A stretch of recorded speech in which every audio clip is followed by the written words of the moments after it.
Chapter 13. The Rescue. The Cowardly Lion was much pleased to hear that the Wicked Witch had been melted by a bucket of water, and Dorothy at once unlocked the gate of his prison and set him free. They went in together to the castle, where Dorothy's first act was to call all the Winkies together and tell them that they were no longer slaves. There was great rejoicing among the yellow Winkies, for they had been made to work hard during many years for the Wicked Witch, who had always treated them with great cruelty. They kept this day as a holiday, then and ever after, and spent the time in feasting and dancing. If our friends, the Scarecrow and the Tin Woodman, were only with us, said the Lion, I should be quite happy. Don't you suppose we could rescue them? Asked the girl anxiously. We can try, answered the Lion. So they called the yellow Winkies and asked them if they would help to rescue their friends. And the Winkies said that they would be delighted to do all in their power for Dorothy, who had set them free from bondage. So she chose a number of Winkies who looked as if they knew the most, and they all started away. They traveled that day and part of the next, until they came to the rocky plain where the Tin Woodman lay, all battered and bent. His axe was near him, but the blade was rusted and the handle broken off short. The Winkies lifted him tenderly in their arms and carried him back to the Yellow Castle again. Dorothy, shedding a few tears by the way at the sad plight of her old friend, and the Lion looking sober and sorry. When they reached the castle, Dorothy said to the Winkies, Are any of you people tinsmiths? Oh yes, some of us are very good tinsmiths, they told her. Then bring them to me, she asked. And when the tinsmiths came, bringing with them all their tools in baskets, she inquired, Can you straighten out those dents in the Tin Woodman and bend him back into shape again and solder him together where he is broken? The tinsmiths looked the Woodman over carefully and then answered that they thought they could mend him so he would be as good as ever. So they set to work in one of the big yellow rooms of the castle and worked for 3 days and 4 nights,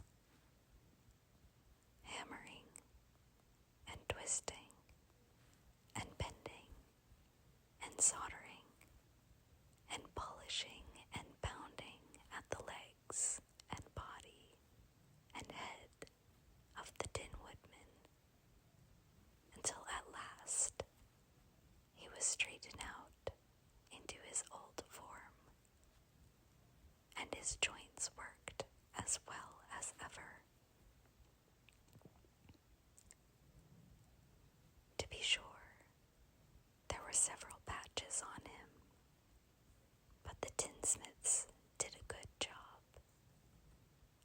because the Woodman was not a vain man, he did not mind the patches at all. When at last he walked into Dorothy's room and thanked her for rescuing him, he was so pleased that he wept tears of joy. And Dorothy had to wipe every tear carefully from his face with her apron, so his joints would not be rusted. At the same time, her own tears fell thick and fast at the joy of meeting her old friend again. And these tears did not need to be wiped away. As for the lion, he wiped his eyes so often with the tip of his tail that it became quite wet, and he was obliged to go out into the courtyard and hold it in the sun till it dried. "If we only had the Scarecrow with us again," said the Tin Woodman. When Dorothy had finished telling him everything that had happened, "I should be quite happy." "We must try to find him," said the girl. So she called the Winkies to help her, and they walked all that day and part of the next until they came to the tall tree in the branches of which the winged monkeys had tossed the Scarecrow's clothes. It was a very tall tree, and the trunk was so smooth that no one could climb it. But the Woodman said at once, "I'll chop it down, and then we can get the Scarecrow's clothes." Now while the tinsmiths had been at work, mending the Woodman himself, another of the Winkies, who was a goldsmith, had made an axe handle of solid gold and fitted it to the Woodman's axe instead of the old broken handle. Others polished the blade until all the rust was removed and it glistened like burnished silver. As soon as he had spoken, the Tin Woodman began to chop, and in a short time the tree fell over with a crash, whereupon the Scarecrow's clothes fell out of the branches and rolled off on the ground. Dorothy picked them up and had the Winkies carry them back to the castle, where they were stuffed with nice, clean straw.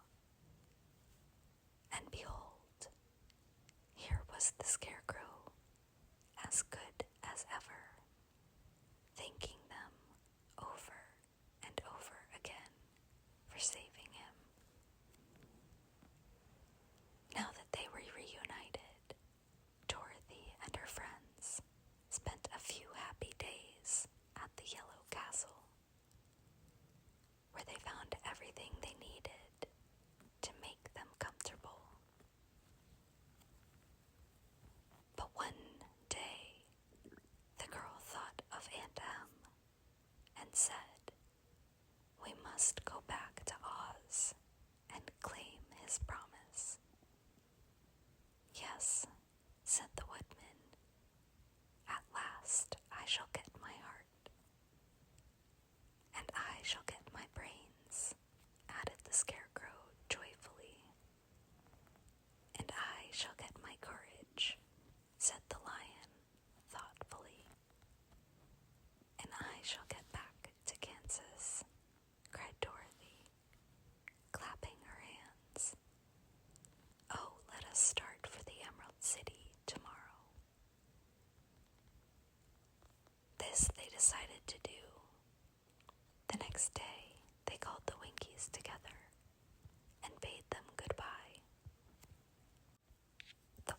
Winkies were sorry to have them go, and they had grown so fond of the Tin Woodman that they begged him to stay and fool over them and the yellow land of the West.